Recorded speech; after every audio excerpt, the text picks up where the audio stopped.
Bonjour à tous, bienvenue pour ce deuxième chapitre webinaire consacré à l'apprentissage.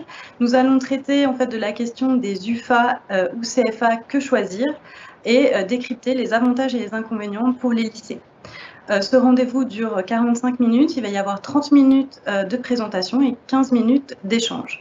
Pour animer ce webinaire, nous avons plusieurs invités, donc Caroline Van Lerberg, bonjour, je dirige le pôle économie-gestion de la Fédération des OGEC. Émilie Julien également. Bonjour, donc je suis Émilie, la directrice de l'Agence nationale Excellence Pro. Et enfin, un dernier invité, Monsieur Jean-Marc Petit. Bonjour, Jean-Marc Petit, délégué général RENASUP.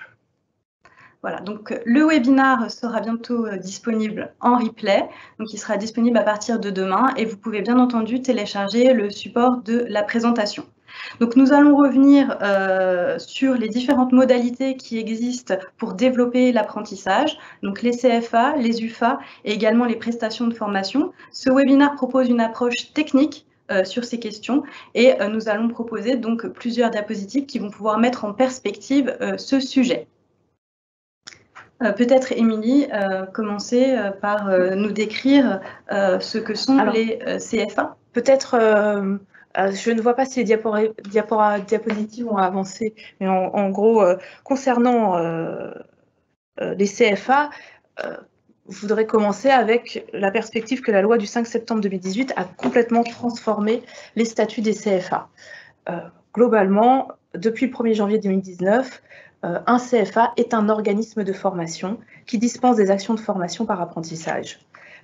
Et les modalités d'ouverture ont complètement changé. Ce ne sont plus les conseils régionaux qui arbitrent l'apprentissage, et chacun peut ouvrir un CFA comme il le souhaite, à condition de faire évoluer ses statuts et de bien indiquer. Voilà, je vois qu'en fait les slides, c'était nos présentations et ça le sommaire.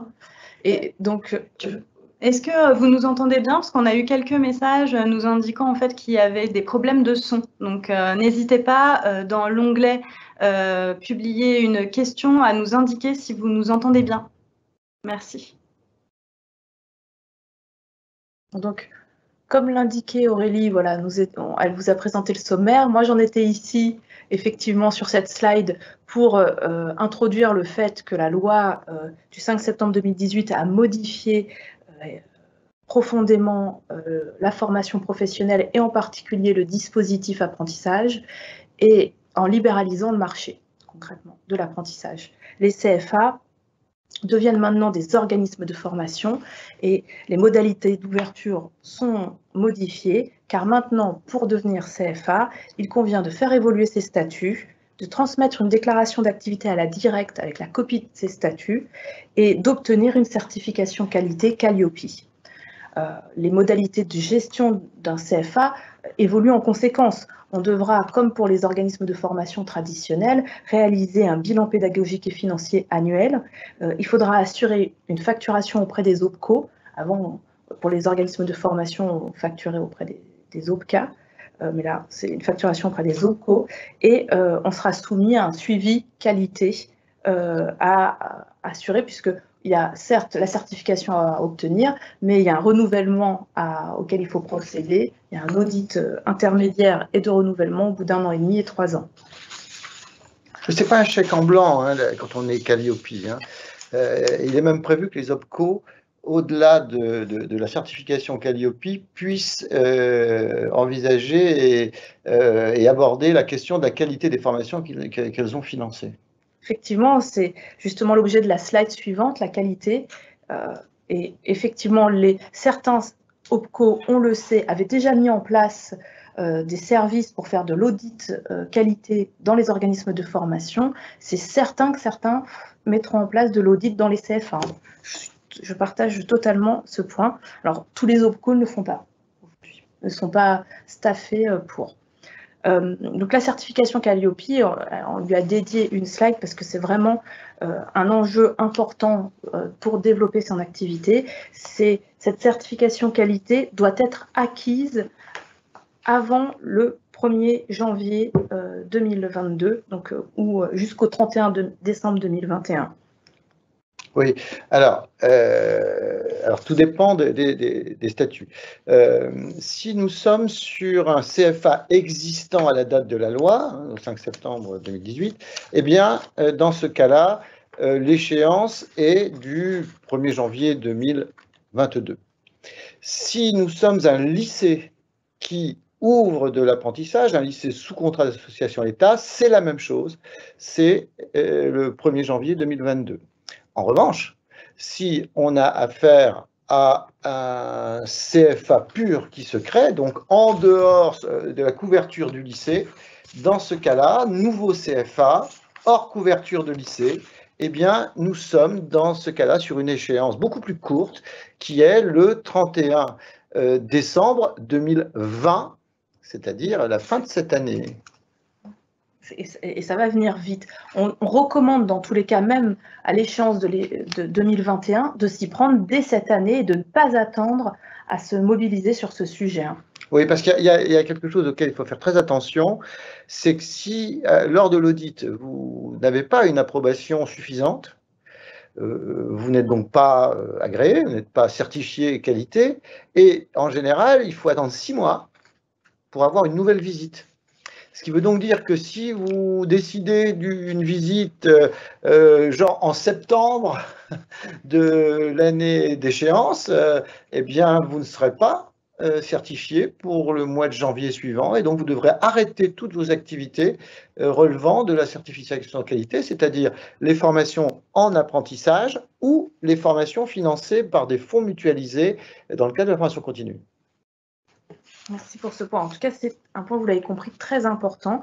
Je veux bien qu'on passe la slide suivante parce que sur lequel je vous présente les 14 missions d'un CFA. Ça peut paraître une slide complètement indigeste, mais l'état d'esprit était que vous compreniez qu'il est important de considérer que quand on veut développer de l'apprentissage, on est sur un dispositif qui relève du Code du travail et qui est cadré dans celui-ci de façon assez importante. En l'occurrence, dans le cadre de la réforme, les missions que doit assumer un CFA ont été renforcées. On est passé de 8 missions à 14 missions et vous ne pouvez pas développer l'apprentissage sans prendre connaissance de ces 14 missions qui doivent être assumées. Globalement, si on passe à la slide suivante, comment ça se décline dans les activités d'un CFA? Ça se décline sur les activités de pédagogie, c'est-à-dire qu'il faut intégrer la pédagogie de l'alternance avec la mise en place d'un livret d'apprentissage. Ce n'est pas vraiment une obligation réglementaire, mais bon, dans le cadre de la certification qualité, c'est un outil qui favorisera la certification. Il faut également développer ses relations avec les entreprises. Il convient d'accompagner les jeunes dans la recherche d'un contrat d'apprentissage et d'accompagner la vie du CERFA et de l'alternance entre centres de formation et missions en entreprise. Il convient également de communiquer de façon spécifique à l'apprentissage, c'est-à-dire qu'on attend des indicateurs dédiés sur l'apprentissage. Il y a on a des obligations légales d'information des publics. Mais il faudra aussi identifier des candidats éligibles à l'apprentissage d'une certaine manière. Il faut aussi prévoir des systèmes d'information dédiés pour gérer l'apprentissage.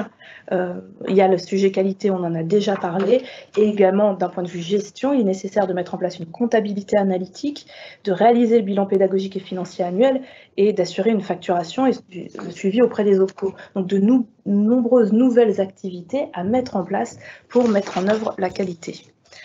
En outre, si on passe à la slide suivante, dans le cadre du fonctionnement du CFA, il y a des éléments dédiés tels que le règlement intérieur qui doivent être adaptés à l'activité apprentissage.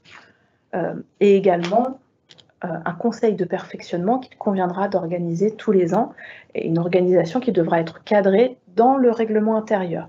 Ce sont une des évolutions qu'a apporté la loi du 5 septembre 2018. Dans votre fonctionnement et par rapport aux activités habituelles que vous connaissez, donc la pédagogie, l'apprentissage, la gestion, vous en faites déjà, vous avez déjà certainement quelqu'un qui assure votre communication, mais ce n'est pas forcément évident que sur le développement des relations entreprises, vous ayez mis en place le même niveau d'attente nécessaire à mettre en place dans le cadre de l'apprentissage. Parce que oui, vous avez peut-être développé des partenariats pour les stages des jeunes dans les formations. Mais là, il s'agit d'aller chercher des contrats d'apprentissage pour proposer à vos jeunes qui rentrent en formation des opportunités d'entrée en contrat. Mais également, il faudra prévoir d'organiser des réunions avec des maîtres d'apprentissage, prévoir de faire des visites entreprises dans le cadre du suivi des apprentis et éventuellement même des fois des job dating qui peuvent aider les jeunes à rencontrer des entreprises et à faire des entretiens et faciliter le recrutement des entreprises aussi. Enfin, sur la slide suivante, je voulais évoquer le financement de l'apprentissage, terminer un peu sur ce point de financement et de modèle économique, parce que la réforme semble amener une véritable opportunité par rapport au mode de financement de l'apprentissage, une véritable opportunité de nouvelle activité, parce que maintenant, dans le cadre de l'apprentissage, les coûts de formation sont pris en charge dans le cadre d'un forfait qui est basé sur la durée d'exécution du contrat et non sur la durée de formation. C'est une subtilité importante et qui paraît être plutôt avantageux pour ce lancement de la réforme, puisque les coûts qui ont été définis apparaissent comme à peu près 10% supérieurs à ce qu'ils étaient estimés sur le marché, en gros.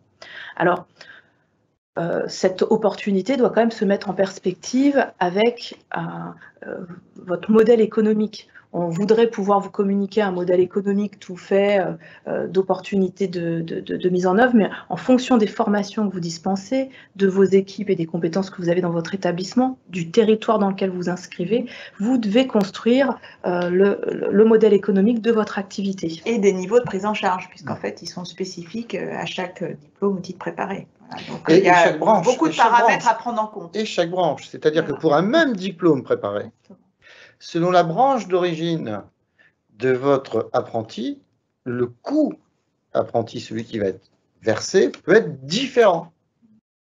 À noter également qu'il y a un point à prendre en compte aujourd'hui, mais qui reste flou, c'est la question des cas de mixité. Il y aura forcément, il ne peut pas y avoir double financement public sur une même formation. Donc, quand il y a mixité, il y a une partie financée par le public. Donc, on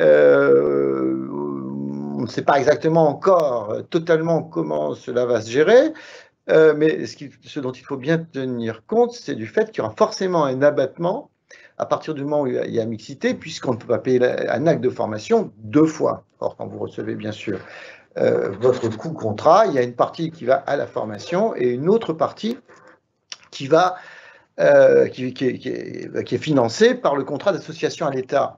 Alors certains parlent d'un abattement très important, mais nous, ce qu'on souhaite et ce qu'on a dit lors de nos échanges avec la mission sur le financement de l'apprentissage, c'est qu'il faille tenir compte, du fait que dans l'enseignement catholique, nous n'avons pas exactement les mêmes financements publics que dans le privé. Donc un lycée privé sous contrat n'a pas les mêmes financements qu'un lycée public. Et par ailleurs, quand nous faisons de la mixité, il n'est pas dit que tout est en mixité. Et donc, on ne peut pas avoir un abattement totalement forfaitaire, parce que selon que je mette 10, 20, 30% de la formation en mixité ou 100% de la formation en mixité, l'abattement ne peut pas être le même. Alors le problème, c'est qu'aujourd'hui, nous n'avons pas encore exactement la décision dans ce champ. En effet, ça reste un point de cadrage sur ce point. En tout cas, pour la partie CFA, nous avons terminé. D'accord. Oui, parce que même pour faire de la mixité, il faut être CFA, hein, attention, ou être UFA. On ne peut pas faire de mixité tout seul dans son coin. Donc, merci pour ces précisions concernant les CFA. Qu'en est-il maintenant, Émilie, pour les UFA? Alors, pour les UFA, on va revoir d'une certaine manière à peu près les mêmes items, mais sous l'angle de vue d'une UFA. Globalement, la modalité d'ouverture pour devenir UFA, je veux bien qu'on passe à la slide suivante, s'il vous plaît. Merci Thomas, vous êtes formidable. Les modalités sont différentes puisque ouvrir une UFA, ça se fait en partenariat avec un CFA, concrètement, et donc dans le cadre d'une convention entre un CFA et un établissement qui va devenir UFA. Le CFA conserve la responsabilité administrative et financière et va déléguer la responsabilité pédagogique. Aussi, l'UFA n'a pas à faire de déclaration d'activité pour mettre en œuvre son activité. C'est le CFA qui porte bien la déclaration d'activité et le bilan pédagogique et financier. La certification qualité, dans le cas d'une UFA, est portée par le CFA. Et donc, il y a un intérêt à structurer ces activités accompagnées par un CFA qui va cadrer les éléments qui sont imposés par la loi. Les missions du CFA vont être une déclinaison finalement des cas de l'UFA. Les missions de l'UFA vont effectivement être une déclinaison des missions imposées par le CFA. Et le CFA accompagnera le cadrage et la bonne mise en œuvre de celle-ci. Comment ça va se décliner dans les activités?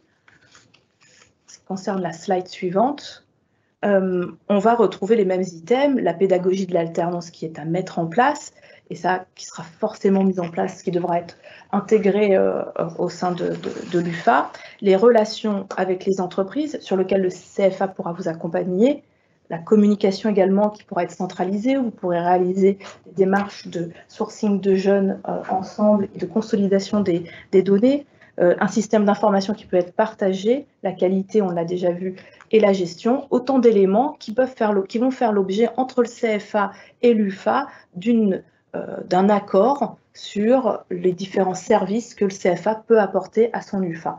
Donc on peut avoir des partenariats qui sont très libres, où il y a très peu d'obligations entre le CFA et l'UFA, et d'autres où il y a beaucoup d'accompagnement du CFA, et c'est un véritable service que le CFA peut apporter à l'UFA. On est dans le domaine contractuel, voilà, donc je dirais chaque CFA et chaque UFA, voilà, établit les termes du contrat selon, je dirais, la nature et l'étendue de la collaboration qui est souhaitée et de l'accompagnement qui est sollicité par l'UFA auprès du CFA.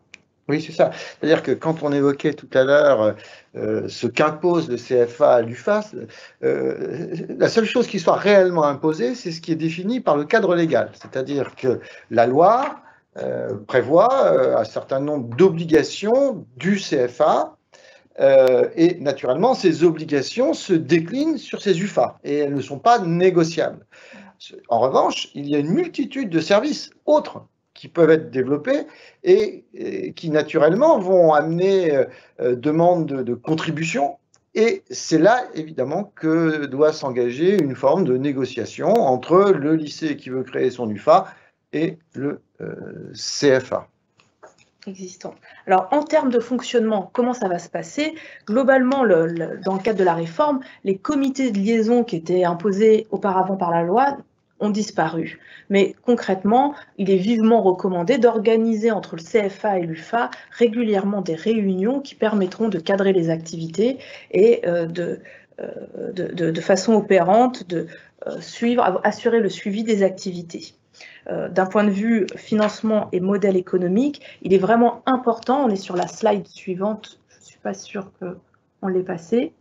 En ce qui concerne le financement et le modèle économique, c'est le CFA qui assurera la relation avec les OPCO, qui ira chercher sa prise en charge pour chaque formation et ajustera, enfin verra avec l'UFA la façon dont il reverse des fonds à l'UFA, selon l'accord en gros qui sera déterminé dans le cadre de la convention. En ce qui concerne les modalités de fonctionnement, ah oui, pardon, excusez-moi. Donc là, sur la partie, donc on a vu donc les caractéristiques propres à un CFA, la déclinaison de l'apprentissage lorsqu'on est UFA. Il y a une troisième manière, je dirais, de se mettre dans une activité d'apprentissage, c'est d'être prestataire pour le compte d'un CFA, c'est-à-dire sans être UFA, encore une fois. C'est une manière aussi de participer à des actions de formation en apprentissage, mais donc là, une troisième manière de le faire. Donc, sur ces prestataires, du coup, si on est prestataire de formation, qu'est-ce que ça implique, Émilie ? Merci pour cette transition, Caroline. En effet, le CFA peut conclure avec des établissements d'enseignement ou des organismes de formation ou même des entreprises une convention de prestation de formation. Donc on n'est pas dans une relation CFA-UFA, mais dans une relation de prestation de formation qui consiste en un contrat de sous-traitance. Dans ce cas-là, le CFA garde l'intégralité de la responsabilité pédagogique, administrative et financière et cadrera avec le prestataire de formation la bonne mise en œuvre selon les modalités, qualités, les missions d'un CFA, les éléments de sous-traitance qu'il met en place avec l'établissement. Il y a un point important, parce qu'il a pu faire l'objet de contradictions dans certaines publications. Si donc un établissement est prestataire, hein, donc en sous-traitance pour un CFA, il n'a pas l'obligation de réaliser une déclaration d'activité. Hein, ça a été confirmé dans le question-réponse du ministère du Travail sur la mise en œuvre de la réforme dans les CFA.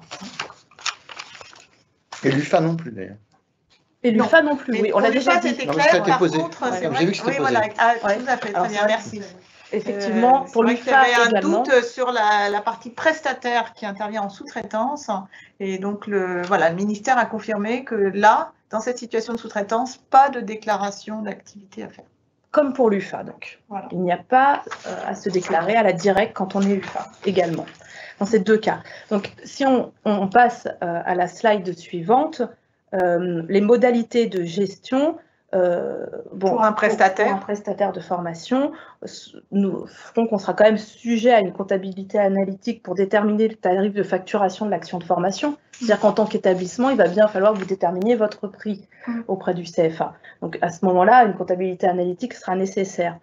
Mais vous serez déchargé de toutes les obligations liées à l'activité apprentissage qui seront assumées par le CFA, donc la facturation aux OPCO. Mais dans tous les cas, le CFA aura légitimité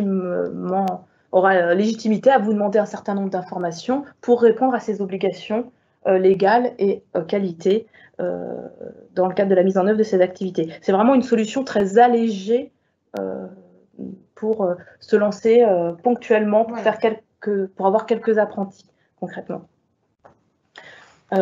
Au niveau modèle économique et financement, il faut se dire que dans les circonstances, le CFA porte en gros le dispositif apprentissage, il va acheter une prestation de formation et derrière, il aura un certain nombre d'engagements à assurer. Donc, le prix de la formation sera défini par le prestataire par référence à ses propres coûts de fonctionnement et le CFA essaiera de rentrer dans ses frais pour assurer pour le complément. Donc, c'est pas un mode qui sera économiquement très rentable, hein, concrètement, mais qui soutiendra en fait des petites activités en apprentissage. Oui, il y a une question qu'on peut prendre rapidement. On va de toute manière apporter quelques précisions juridiques et comptables. Alors là, il y a une question, je vois, on nous demande si un OGEC qui a une UFA doit prévoir cette activité d'apprentissage dans son objet social. Oui, on a d'ailleurs l'an dernier, donc Fédération des OGEC, fait une actualité sur notre site internet et mis à jour le modèle, les statuts types OGEC, pour qu'ils incluent spécifiquement dans les activités la formation par apprentissage, puisque c'est une condition nécessaire pour pouvoir exercer cette activité, qu'elle soit mentionnée explicitement dans les statuts. Alors, au plan juridique, ce qu'il faut bien comprendre, c'est que, donc, comme l'a dit Émilie, donc un CFA est un organisme de formation. Il bénéficie d'une autonomie juridique, c'est-à-dire que du coup, il a un certain nombre de droits et d'obligations à respecter qui sont donc fixés par le Code du travail. Ce qu'il faut voir, c'est que par contre, ce qui est un petit peu différent, c'est l'existence légale, c'est-à-dire qu'un CFA, il peut être logé dans différentes structures juridiques. Hein. Ça peut être dans une association. C'est vrai que dans l'enseignement catholique, c'est la forme associative, la structure juridique privilégiée, mais on peut trouver des CFA dans des sociétés commerciales, etc. Hein. Donc, je voulais juste bien attirer votre attention sur la différence entre le fait d'avoir que le CFA ait une autonomie juridique qui lui est conférée lorsqu'il déclare son activité, et en fait le support juridique de l'ensemble des activités qui est l'association. Hein. Deuxième lot de précision qui va concerner les obligations comptables, sachant qu'on aura l'occasion de revenir dessus. Les CFA, en fait, ont deux types d'obligations. Ils en ont qui sont celles de droit commun pour les organismes de formation. Hein, comme on n'arrête pas de le dire hein, maintenant, donc un CFA est un organisme de formation. Donc il a à la fois à remplir les obligations des OF, plus certaines qui sont spécifiques au fait qu'ils font de la formation par apprentissage. Alors dans les obligations comptables des OF, alors établir des comptes annuels, hein, bilan, compte de résultats annexes, effectuer un suivi comptable distinct si la structure juridique à la fois a de la formation professionnelle initiale par apprentissage et de la formation professionnelle continue. Et par ailleurs, doit être soumis à un contrôle par un commissaire aux comptes. Il y a encore des seuils spécifiques de nomination d'un commissaire aux comptes dans un OF. Donc, c'est 2 des 3 critères qui sont en fait très très bas, hein, sans commune mesure avec les critères qu'on trouve soit pour les associations ou alors encore même pour les sociétés commerciales avec la loi Pacte, puisqu'ils ont été beaucoup remontés.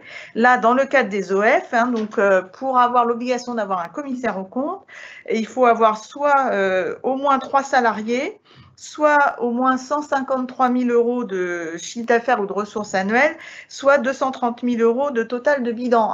2 de ces 3 critères sont remplis et vous avez l'obligation en tant qu'OF d'avoir un commissaire aux comptes. Okay.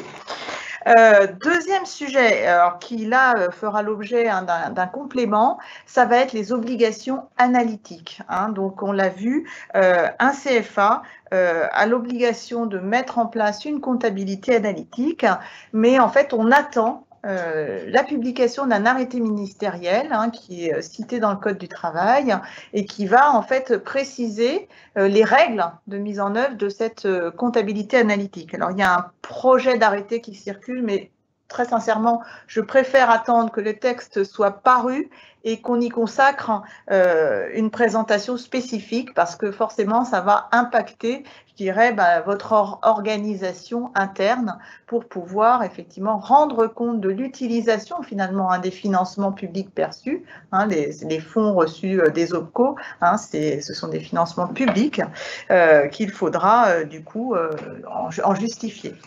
Le dernier point d'attention, je voulais vous dire, donc vous le savez, au GEC, donc une nouvelle nomenclature comptable 2020 va être publiée, donc là de manière incessante, puisqu'elle a été validée par la commission comptable de la FNOGEC la semaine dernière. Elle prend en compte les nouvelles règles applicables au secteur non lucratif et elle va prendre en compte également, notamment la nomenclature des comptes de produits, tous les nouveaux financements liés à la réforme de l'apprentissage.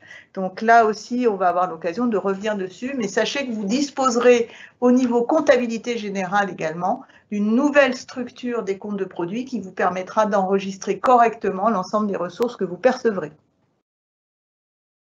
Voici les points transversaux sur le point de synthèse CFA-UFA, donc les deux sont concernés par ces points. Maintenant, nous allons nous poser la question, ouvrir un CFA, avantage, inconvénient. Concrètement, l'avantage d'ouvrir un CFA, c'est de pouvoir développer ses activités de façon indépendante, mais au bénéfice-risque de l'établissement, concrètement. On n'a pas d'obligation d'intégrer un collectif. Cependant, comme vous avez pu le constater, il y a un grand nombre d'activités à mettre en place dans la mise en œuvre du dispositif apprentissage et pour assurer les obligations, les 14 missions précisément du CFA, sur lesquelles j'ai largement insisté, maîtriser la pédagogie, prévoir et assurer les coûts spécifiques à l'activité de formation par apprentissage, donc le suivi tutoral à conduire en entreprise par exemple, supporter des coûts de gestion et d'administration qui sont spécifiques à l'apprentissage, la mise en place de la certification qualité, de devoir mettre en place des supports de communication spécifiques également aux obligations de l'apprentissage et développer les relations avec les entreprises. En outre, dans les inconvénients, il y a quand même une volonté des OPCO de travailler avec des têtes de réseau représentatifs et constituées. C'est-à-dire que, bon, tant qu'on n'a pas atteint un certain volume d'activité, il n'est pas évident d'atteindre un seuil de rentabilité sur l'activité et de visibilité sur le marché de l'alternance. Oui. Donc, vous l'aurez compris, il y a deux aspects, je dirais, financiers à prendre en compte. Déjà, la difficulté, c'est d'essayer de construire un budget prévisionnel lorsqu'on démarre une activité d'apprentissage. Voilà, essayer d'estimer quelle va être la structure de coût nécessaire, quel va être le volume d'activité que je peux espérer.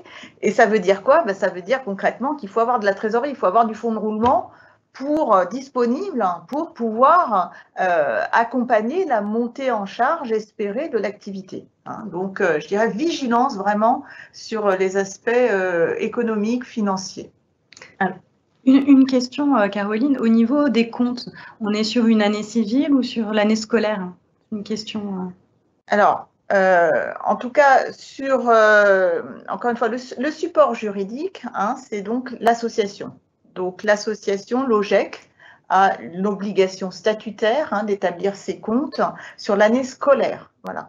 Là, ce qui est encore en suspens, c'est le cadrage analytique, c'est-à-dire la reddition des comptes qui va être nécessaire, notamment pour que France Compétences puisse assurer sa mission de contrôle.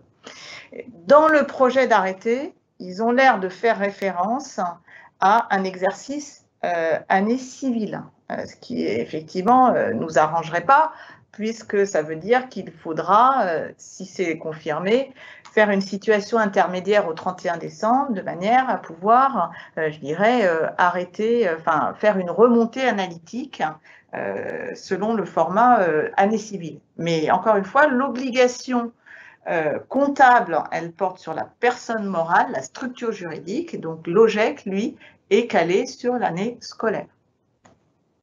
Alors, je vais tenter de répondre à la question à partir de combien d'apprentis est-ce que c'est intéressant d'ouvrir un CFA en avançant sur la comparaison ouvrir une UFA.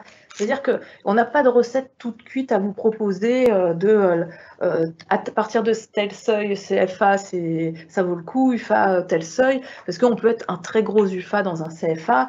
La question se présente sous différents angles, parce que de la même manière, si on ouvre un UFA, il faut aussi envisager d'avoir une trésorerie, puisque dans tous les cas, on va aussi déployer de nouvelles activités qui ne vont pas forcément tout de suite être rentables pour l'établissement. Il faut quand même avoir un certain volume d'activité pour qu'on puisse identifier ce seuil. Et ce seuil de rentabilité se calculera en fonction de votre projet. Il est vraiment important de se dire qu'au démarrage de votre projet, il est intéressant de regarder, de faire votre budget prévisionnel concrètement. Et puis, bien sûr, suivant les diplômes ou les titres préparés, vous allez avoir plus ou moins d'investissements à réaliser. Il y a des filières, je dirais des diplômes dans le domaine des services, par exemple à la personne, qui vont nécessiter relativement peu d'investissement pédagogique. À contrario, s'il s'agit de filières, je dirais industrielles, là, vous allez avoir des investissements importants à réaliser. Donc, c'est vrai qu'on ne peut pas, en tout cas, et surtout pas dans le cadre d'un webinaire très rapide, vous donner plus d'indications. Ce qui est sûr, c'est que lorsque vous ouvrez une UFA, lorsque vous sollicitez l'ouverture d'une UFA, le CFA qui a justement l'expérience, je dirais, de ces questions-là, est plus à même de vous conseiller sur, je dirais, votre budget prévisionnel, vos prévisions et vous dire si effectivement ça lui semble tenable. En effet, en tout cas, il est intéressant quand on se rallie à un réseau de s'appuyer sur l'expérience et l'expertise du CFA et des éventuels UFA qui sont déjà en lien avec celui-ci. Et cela dépend également du contenu du partenariat que vous mettez en place avec le CFA, mais le CFA peut vous apporter un certain nombre de services qui vont vous appuyer dans la mise en œuvre de vos activités. En outre, le fait de se construire en réseau permet d'avoir une volumétrie d'activité sur un territoire et de se donner du poids par rapport à une concurrence éventuelle dans nos activités. Le seuil de rentabilité peut paraître moins élevé, mais globalement, on partage aussi avec un collectif. Hein. Effectivement, quand on est dans un collectif, on a aussi les contraintes du collectif, de son organisation et des processus que le CFA devra piloter pour respecter la norme qualité et les obligations inscrites dans la loi. Bon, on aurait en fait finalement si on était aussi CFA. Non, mais ce qu'on comprend bien effectivement, c'est que si on est UFA dans un CFA qui a plusieurs UFA, on va pouvoir facilement mutualiser un certain nombre de coûts et du coup qu'ils pèsent relativement moins dans les comptes de chaque UFA. Voilà. Merci. Alors il y a un axe important aussi sur la question des UFA, qui est la question de la certification qualité qui a été évoquée. Alors en fait, si vous êtes UFA d'un CFA, il vous est possible d'être couvert finalement par la certification qualité de votre CFA, mais qui bien sûr, lui, vous fera redescendre les contraintes liées aux obligations de qualité de Calliope, hein, le nouveau label qui a été créé. Mais il faudra faire très attention aussi à ce niveau-là, au fait que même si vous êtes couvert par votre CFA pour votre qualité des formations en apprentissage, vous ne serez pas couvert pour la CFC, pour la formation continue. Et donc, ça impliquera que vous repassiez l'ensemble au niveau de votre établissement des 32, enfin pas 32, c'est un peu moins si c'est en CFC, c'est 28, des 28 critères liés à la formation continue. Donc, il faut bien comprendre que le fait d'être couvert qualité par votre CFA ne vous dispense pas de la certification qualité complète au titre de la formation continue. Merci pour cette précision, Jean-Marc. On va passer à la question sur la comparaison par rapport à la prestation de formation, si vous voulez bien. Alors, on voit que sur la prestation de formation, on est dans le cadre d'une convention qui sera très allégée et une faible responsabilité de l'établissement sur la prise en main du dispositif apprentissage sera extrêmement pilotée par le CFA. Alors, l'inconvénient, c'est que ça ne sera pas quand même une modalité qui permettra vraiment de faire les marges espérées, des marges importantes sur son activité de prestation de formation. Et il aura quand même quelques contraintes imposées par le CFA par rapport aux exigences qualité. J'en profite là, parce que le terme de marge peut-être peut surprendre, puisqu'on est des organismes à but non lucratif. Dans un organisme à but non lucratif, il n'est pas interdit de faire des excédents, hein, encore une fois. Au contraire, les excédents permettent justement de constituer des réserves qui permettent je dirais, autofinancer des projets futurs. Hein. Donc ne soyez pas surpris si on parle de marge, c'est encore une fois une bonne gestion d'en parler. Encore une fois, être dans un organisme à but non lucratif ne veut pas dire qu'il est interdit de faire des excédents. Voilà. Alors, j'en profite aussi pour répondre à une question que j'ai vue tout à l'heure. C'est lorsque vous avez affaire aujourd'hui à un CFA qui n'est pas associatif, il ne faut pas oublier que la loi permet la création de CFA sous la forme de société, tout simplement, ou l'existence de CFA sous la forme de société, eh bien, dans ce cadre-là, le coût contrat est strictement le même, peu importe la structure. C'est la branche qui a défini un coût pour la formation, quelle que soit la structure de formation. Une question de tout à l'heure. Merci Jean-Marc. Peut-être, je te laisse Aurélie faire la transition vers le dernier point qui était plutôt pour toi. Sur la gouvernance en fait. Oui, oui, c'est-à-dire que la question de la gouvernance, c'est plutôt la question de savoir comment on va faire de l'apprentissage quand on est un lycée. Est-ce qu'on va faire un CFA, une UFA? Alors, ce n'est pas qu'une question purement technique. C'est-à-dire qu'aujourd'hui, eh bien, il y a des statuts d'enseignement catholique qui prévoient qu'il existe des CAEC, des CREC, qui ont effectivement cette responsabilité de définir la carte de formation dans l'enseignement catholique et la façon dont ces formations se déploient.